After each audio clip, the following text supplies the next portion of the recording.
The alarm blared through the dormitory at precisely 7:30 a.m., jolting Howard Freeman from a deep sleep. He fumbled for the snooze button, knocking over a half-empty energy drink can in the process. Today marked his first day as the only human exchange student at Galactic Union Academy, and he was already running late.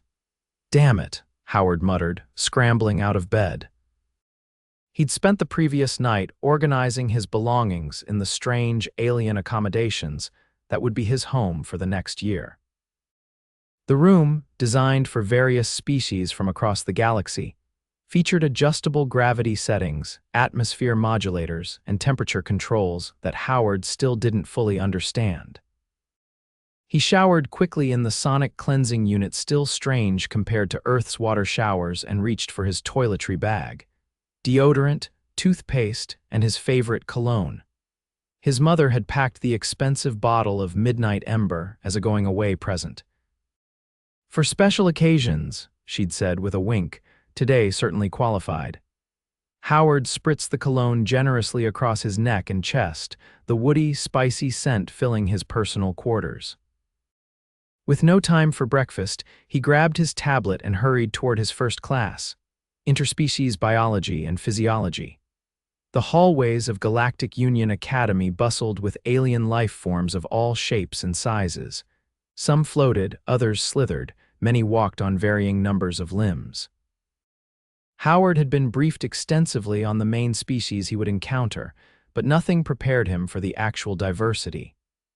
He smiled awkwardly at a passing trio of Arcturians, their translucent skin revealing complex circulatory systems beneath.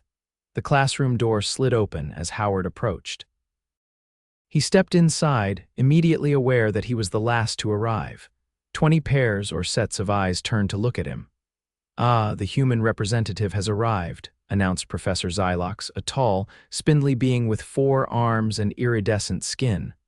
"Please take your seat, Mr. Freeman." Howard nodded, scanning the room for an empty spot. He found one near the back, beside a blue-skinned humanoid with small antennae. As Howard made his way through the rows of desks, something strange happened. The aliens nearest to his path began to recoil. A Venubian student with large compound eyes suddenly retracted its breathing tubes. 2 Pleiadian twins pushed their desks away, their silver faces contorted in what Howard recognized as their species' expression of distress. By the time Howard reached his seat, a strange hush had fallen over the room. The blue-skinned student beside him was leaning as far away as possible. Antennae fully extended, a warning sign Howard remembered from orientation. Professor Xylox paused mid-sentence, all 4 of his arms frozen in the air. His nostrils' small slits above his eyes flared dramatically. "Emergency protocols," the professor said calmly but firmly. "Class, please evacuate the room in an orderly fashion. Follow emergency procedure Beta 7. The alien students didn't need to be told twice. They moved with surprising speed toward the exits, some covering breathing apparatuses, others already activating personal protection fields. Howard remained seated, confused. "Professor, should I leave too?" Professor Xylox approached cautiously, activating a small device on his wrist.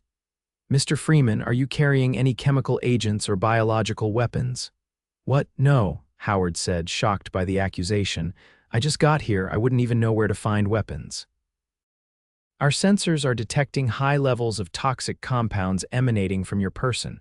Several of them are known neurotoxins to multiple species represented in this class." Howard blinked, completely bewildered. Then realization dawned on him. He lifted his arm and sniffed. "Oh, this is just my cologne, my perfume." "Your what?" Professor Xylox remained at a safe distance, the device on his wrist continuing to scan. "It's a scented liquid humans sometimes wear. It's completely harmless to us," Howard explained, embarrassment creeping into his voice. The professor's eyes narrowed. "Mr. Freeman, what you consider harmless has just triggered the Academy's toxin detection systems and caused respiratory distress in at least 4 different species." Before Howard could respond, the classroom door slid open again. Two security officers in protective gear entered, followed by a medical team in full containment suits. "This is ridiculous," Howard protested as one of the medical team approached with a scanning device. "It's just cologne." The medical officer, a Rigelian with gray skin and 6 fingers on each hand, consulted her scanner. "The human is emitting benzyl alcohol, linalool, coumarin, and several synthetic musks, all documented toxins to multiple Federation species." "I had no idea," Howard said, the gravity of the situation finally hitting him. "On Earth, this is just a common grooming product." Professor Xylox had retreated to the doorway. "Mr. Freeman, you'll need to accompany the medical team for decontamination. Your class schedule will resume once you've been cleared." Howard nodded numbly, rising from his seat. As he followed the medical team out, he noticed a small crowd had gathered in the hallway. Students from his class were being checked by medical staff, while others watched from a safe distance. The blue-skinned student who had been seated next to Howard was receiving oxygen through a mask, its antennae now limp and discolored. "Is he going to be okay?" Howard asked the Rigelian medical officer. "Kefren will recover, but their respiratory membranes have been severely irritated." "Zarans are particularly sensitive to the compound you call coumarin. It disrupts their oxygen absorption." Howard felt terrible. His first day, and he'd already sent a classmate to the medical bay. "I really had no idea." The exchange program guidelines didn't mention anything about human grooming products. The Rigelian nodded. "This appears to be an oversight in the human integration protocols. We've never had this specific issue before." Howard was led to a decontamination chamber in the Academy's medical wing. The room was sterile and white, with various apparatus that looked both familiar and alien. "Please remove your clothing and place it in the containment unit," instructed a medical technician through an intercom. "The decontamination process will neutralize the toxic compounds without harming you." Howard complied, feeling increasingly embarrassed as he stripped down and placed his clothes in a sealed compartment. He stepped into a designated area where a fine mist began to spray from all directions. It was odorless and dried almost instantly, leaving a slight tingling sensation on his skin. After the decontamination, Howard was provided with a new set of Academy-issued clothing, a simple jumpsuit made of a material that felt like a cross between cotton and silk. Dr. Thrix, the Academy's chief xenobiologist, entered the room once Howard was dressed. She was a centaurian, humanoid in appearance except for her silvery skin and the intricate ridge patterns on her hairless head. "Mr. Freeman, I apologize for this unfortunate welcome to the Academy," she said, her voice melodic. "This incident has highlighted a significant gap in our exchange program preparations." "I should be the one apologizing," Howard replied. "I never thought my cologne could be dangerous." Dr. Thrix gestured for Howard to sit on an examination table. "Many substances humans consider harmless are quite toxic to other species. The reverse is also true. This is why we have extensive quarantine and adaptation protocols for new species joining the Galactic Union." "But humans have been part of the Union for almost 15 years, Howard pointed out. "Yes, but you are the first human student to attend the Academy in person rather than via holographic presence. The diplomatic teams and trade representatives who visit are usually briefed on these matters and use specialized containment measures." Howard nodded slowly. "So what happens now?" "Am I going to be sent back to Earth?" Dr. Thrix smiled. At least Howard thought it was a smile. Centaurian expressions were subtle. "Not at all. This is precisely why exchange programs exist, to learn from unexpected challenges. We'll need to create a comprehensive list of human personal care products and their chemical compositions. In the meantime, we'll provide you with Academy-approved alternatives." A chime sounded, and Dr. Thrix checked her communication device. "The classroom has been cleared of airborne particles and all affected students have been treated. No lasting harm done. You're free to return to your scheduled activities, but please use only the provided personal care products until further notice." Howard stood, relieved but still embarrassed. "Thank you, and please tell the other students I'm sorry." I'm sure they'll understand. Cultural differences are to be expected. In fact, this could be an excellent learning opportunity for everyone. As Howard left the medical wing, he found Professor Zylox waiting in the corridor. Mr. Freeman, if you're feeling up to it, I'd like you to return to class. Today's lesson on biological incompatibilities between species seems particularly relevant now. Howard nodded, appreciating the professor's attempt at humor. I'd be happy to, Professor. Though I might become the case study rather than a student. When Howard re-entered the classroom, the atmosphere was noticeably tense. The students who had fled earlier now sat at their desks, though several empty seats indicated that some were still being treated. Class, Professor Zylox announced, Mr. Freeman will be rejoining us. The incident earlier was not intentional but rather a cultural misunderstanding regarding human grooming practices. Howard took his seat, acutely aware of the stares. The blue-skinned Zarin student, Kefren, was absent, making Howard feel even worse. Since we're discussing biological incompatibilities today, Professor Zylox continued, I've decided to modify our lesson plan. Mr. Freeman, would you be willing to share some information about human grooming practices and the substances you commonly use? Put on the spot, Howard hesitated before nodding. Sure. What happened today was because of something we call cologne or perfume. It's a scented liquid humans apply to make themselves smell pleasant to other humans. A draconian student with scale-like skin raised a clawed hand. Why would humans need to alter their natural scent? It's partly cultural, Howard explained, warming to the topic. Throughout human history, pleasant scents have been associated with cleanliness, attractiveness, and even status. Fascinating, said Professor Zylox, and the chemicals in these products are humans aware of their composition. Most aren't, honestly. We just buy what smells good or what's popular. The safety testing is for human biology only. A ripple of murmurs spread through the class. Howard realized this concept might seem reckless to species with more collective awareness. What other substances do humans regularly apply to their bodies? Asked a gelatinous student whose name Howard couldn't recall. Howard thought for a moment. Well, there's deodorant to prevent body odor, toothpaste for cleaning teeth, shampoo and conditioner for hair, moisturizers for skin, makeup for appearance enhancement, sunscreen for UV protection. With each item Howard listed, the alien students' reactions ranged from curiosity to horror. Several were taking notes, while others seemed to be updating risk assessments on their devices. And all these products contain different chemical compounds, Professor Zylox asked. Yes, thousands of different formulations across all these products. The class discussion continued for the remainder of the period, with Howard becoming an impromptu expert on human chemical exposure. By the end, he felt less like an outsider and more like a valuable contributor, despite the rocky start. As class dismissed, a tall, insectoid student approached Howard. Your species willingly applies these toxic compounds to your largest organ daily, yet you survived long enough to develop interstellar travel. Humans are more resilient than our textbooks suggest.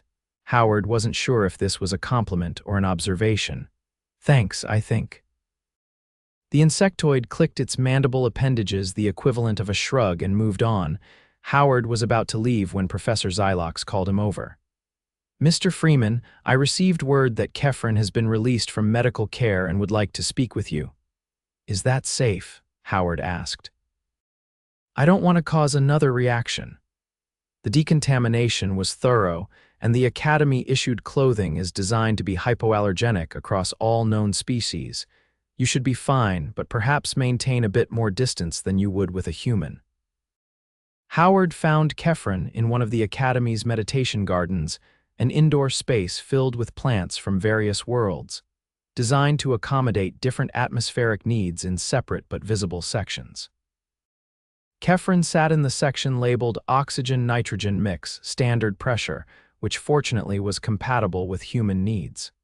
The Zarin's blue skin had regained its vibrant hue, though the antennae still drooped slightly. Kefren. Professor Zylox said you wanted to see me, Howard said, approaching cautiously. Kefren looked up. Human Freeman, Yes, please join me. The Zaren's voice was melodic, with a slight electronic quality that came from the universal translator all non-standard speaking students wore. Howard sat on the bench, leaving plenty of space between them. I wanted to apologize for what happened in class. I had no idea my cologne could be harmful. No apology needed, Kefren said. Cultural misunderstandings are expected. I wanted to ask you questions, if permitted. Of course, Howard replied, relieved by the Zaren's understanding attitude. The substance you applied this cologne, it contains compounds that attacked my respiratory membranes, yet you wear it voluntarily. Does it serve a vital function? Howard shifted uncomfortably. Not vital, no. It's mainly social. Humans use scents to seem more attractive or memorable to other humans. Kefren's antennae twitched with interest. Remarkable. On my world, altering one's natural scent would be considered deceptive. Our olfactory signatures are as unique as your fingerprints and part of our identity. That makes sense, Howard nodded. Humans rely much more on visual cues for identification. We can't really detect individual scents that well, yet you enhance them arbitrarily. Kefren made a musical sound that the translator didn't convert, possibly laughter. Humans are full of contradictions. You have no idea, Howard smiled. Their conversation continued, with Kefren explaining Zaren biology and Howard describing Earth customs. By the time they parted ways, Howard felt he had made his first friend at the Academy. The following days brought more adjustments. The Academy administration issued a directive to all students about human chemical sensitivity differences. Howard received a specialized set of personal care products developed by the Xenobiology department, all guaranteed to be non-toxic to every species on campus. His cologne and other toiletries were stored in a sealed container in his room, to be used only when visiting the human embassy on weekends, where special air filtration systems were in place. A week after the incident, Howard was summoned to the office of Dean Varlox, the Academy's head administrator. A Prussian with features reminiscent of Earth raccoons, but with a more humanoid body, Dean Varlox had a reputation for fairness but strict adherence to rules. Mr. Freeman, the dean greeted him, gesturing to a seat designed to accommodate various body types. How are you settling in after your eventful first day? Much better, thank you, Howard replied. Everyone's been very understanding. I'm glad to hear it. I called you here because your incident has prompted an important discussion among the Academy board. We realize now that we've been somewhat Earth-centric in our approach to xenobiology. Howard raised an eyebrow. Earth-centric. I thought humans were still considered newcomers to the Galactic Union.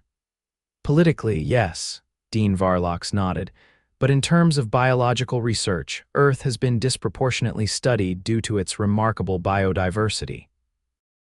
Many of our xenobiology textbooks use Earth species as reference points, which may have led to an oversight regarding human chemical tolerances. I'm not sure I follow, Howard admitted. Dean Varlox manipulated a control panel and a holographic display appeared between them. It showed a comparative chart of various species and their tolerance levels for different compounds. You see here. Humans have an unusually high tolerance for compounds that are extremely toxic to most other sentient species. Your ability to consume ethanol, caffeine, capsaicin, and theobromine, all deadly poisons to various Union members, has been documented. But we failed to consider that your daily grooming products might contain similarly toxic substances. Howard stared at the chart, suddenly seeing his species through alien eyes. We're like walking chemical weapons to some of you, aren't we? That's an extreme characterization, Dean Varlox said diplomatically, but not entirely inaccurate from a purely biological standpoint. Which brings me to my proposal. The dean switched the display to show a course syllabus. We would like you to co-teach a new elective course, Human-Chemical Interactions, Safety Protocols for Interspecies Contact. Your first-hand knowledge would be invaluable. Howard was taken aback. Me? Teach? I just got here. I'm still a student. All Academy students are experts in their species biology by default, Mr. Freeman. No one else can provide the human perspective with your authenticity. Professor Xylox would lead the course with you as a special consultant. It would count toward your academic credits. Howard considered the offer. It was intimidating but also exciting. What exactly would I need to do? Share information about common human products, practices, and the chemicals involved. Help develop safety protocols for future human-alien interactions. As the first on-site human student, you're in a unique position to bridge an important knowledge gap. When you put it that way, I'll do it, Howard decided. Excellent. Dean Varlock seemed pleased. The first class is scheduled for next week. The Xenobiology department will work with you to prepare the curriculum. As Howard left the dean's office, he felt a mix of nervousness and pride. He hadn't expected to become a teacher so quickly, but the responsibility gave his exchange year a new purpose. Word of the new class spread quickly through the academy. By the end of the day, Howard had received dozens of messages from students interested in enrolling. Even more surprising were the messages from several professors requesting to audit the course. That evening, Howard sat in his room, reviewing the preliminary syllabus Professor Xylox had sent. Topics ranged from common human cosmetic chemicals to emergency protocols for human chemical exposure. It was surreal seeing his daily life categorized as a potential hazard. A notification chimed on his tablet, a message from Kefren. Congratulations on your teaching appointment. Several Zerans have already registered for your class. Would you be interested in collaborating on a research project comparing human and Zeran chemical sensitivities? Howard smiled as he typed his reply. Definitely interested. Maybe we could expand it to include other species too. Another chime, another message, this time from Professor Xylox. Mr. Freeman, the Academy Board has approved an expedition to Earth next semester as part of our new course. We would visit human manufacturing facilities, shopping centers, and research labs to better understand your species' relationship with chemicals. Would you be willing to serve as our guide? Howard stared at the message, imagining Professor Xylox and a group of alien students in a shopping mall examining shampoo bottles with scientific instruments. The mental image made him laugh out loud. I would be honored, he wrote back. 3 weeks later, Howard stood at the front of a lecture hall, facing 42 students from 27 different species. Professor Xylox stood nearby, ready to assist, but this portion of the lecture was all Howard's. Today, we're discussing human scent preferences and the chemistry behind them, Howard began, much more confident than he had been during the first class. What humans find pleasant often contains compounds that evolved as plant defense mechanisms against predators. Ironically, these same compounds that deter Earth insects are what many humans deliberately apply to their bodies. The students were taking notes, some using tablets, others methods unique to their species. A hydran in the front row was absorbing information through permeable skin, its body changing colors as it processed new data. Let's start with a simple example, Howard continued, holding up a sealed container. This is vanilla extract, one of the most popular scents on Earth.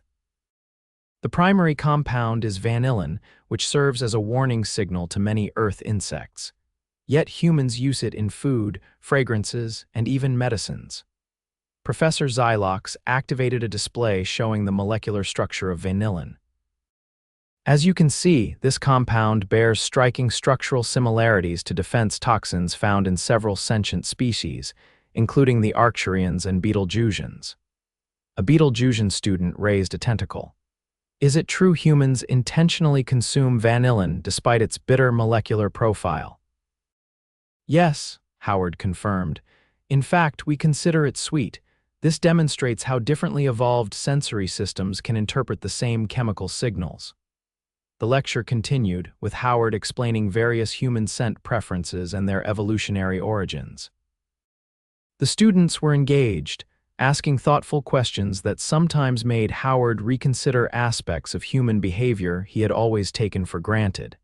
As the class ended, Professor Xylox addressed the students.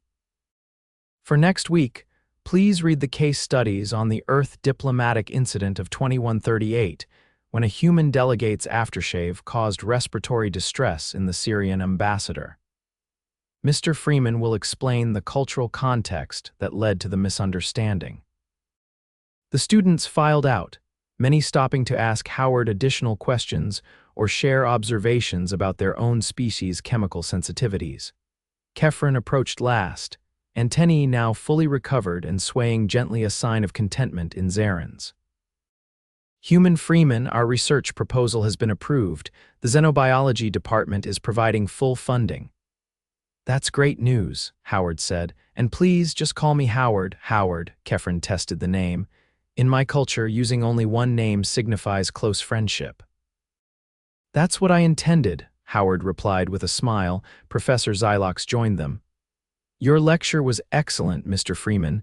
You've managed to make a potentially dry chemical analysis both informative and engaging. Thanks, Professor. It helps that the topic is literally about me and my weird human habits. Not weird, Kefren corrected. Simply different. As the ancient Zaren philosopher Trexus said, the universe thrives on diversity. Uniformity is the enemy of evolution. Howard nodded appreciatively. I like that. On Earth, we have a saying too, variety is the spice of life. Spice? Xylox asked. Another toxic plant defense mechanism humans voluntarily consume, Howard laughed. Exactly, Professor, exactly. 2 months into the semester, Howard's cologne incident had transformed from an embarrassment into something of a legend at the Academy. New safety protocols had been implemented, several research papers had been published, and interspecies understanding had improved significantly. Howard had integrated well into Academy life.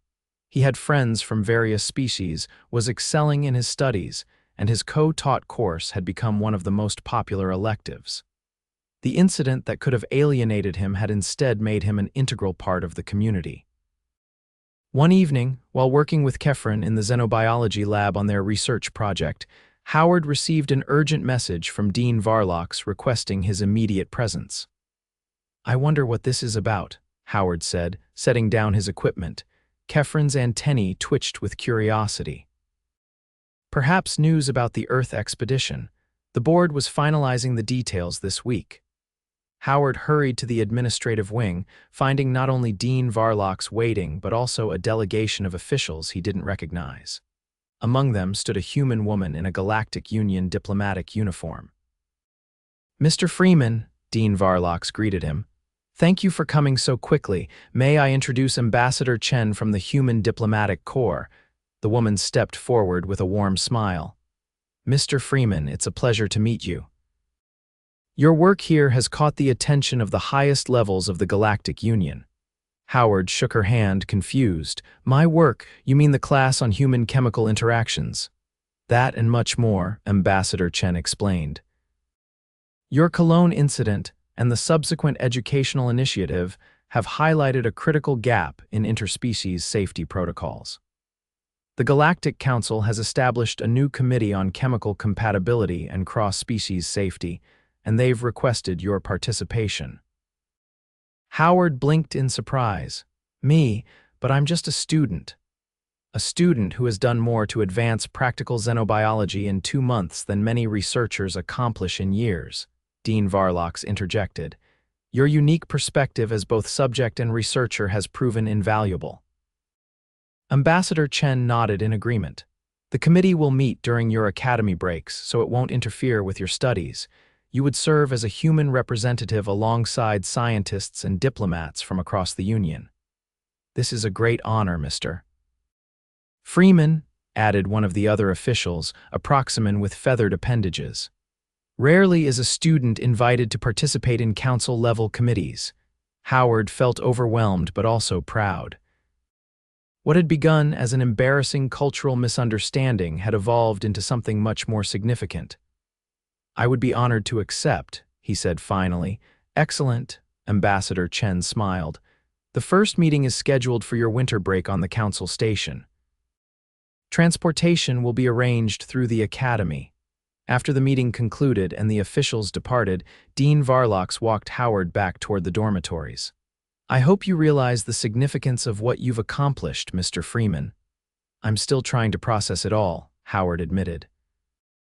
"When I applied to the exchange program, I just wanted to learn about other cultures. I never expected to become a case study or a teacher, let alone a committee member. The most meaningful contributions often come from unexpected places," the dean observed. "Your willingness to turn an embarrassing incident into a learning opportunity has created lasting value for the entire union." As they reached the dormitory entrance, Dean Varlox added, "By the way, the Earth expedition has been approved. 20 students and 4 faculty members will accompany you next semester." "That's fantastic news," Howard exclaimed. "I can't wait to show them around. Just one request," the dean said with a twinkle in his eye. "Perhaps avoid taking them to perfume shops on the first day," Howard laughed. "Definitely. We'll save that for after they've been properly equipped with respiratory protection." That night, Howard sat at his desk, writing in the journal he had kept since arriving at the academy.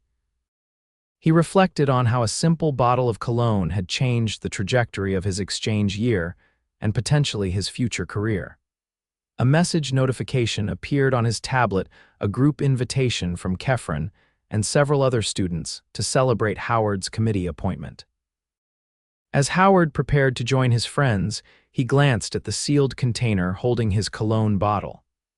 What had once been just a pleasant scent was now a symbol of how different perspectives could lead to greater understanding. He left his room and headed toward the common area where his friends waited, grateful for the unexpected journey his exchange year had become. In the vast tapestry of the Galactic Union, even the smallest threads, like a bottle of human perfume, could create patterns of connection no one had anticipated.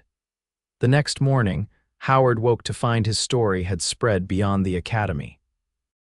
News outlets across the Union were running features on the human perfume incident that changed interspecies protocols. Several xenobiology journals had requested interviews, and manufacturers of personal care products were seeking his input on developing truly universal hypoallergenic formulations. As Howard prepared for class using his academy-approved toiletries, he smiled at the irony. His mother had given him that cologne to make a good impression. In a way he never could have predicted, it had done exactly that, altering not just his exchange year, but potentially the future of human-alien interactions throughout the galaxy. What had started with alien students unable to handle the toxins in his perfume had evolved into something far greater. A deeper understanding across species, and a safer, more inclusive approach to the chemical differences that separated and now connected the diverse members of the Galactic Union.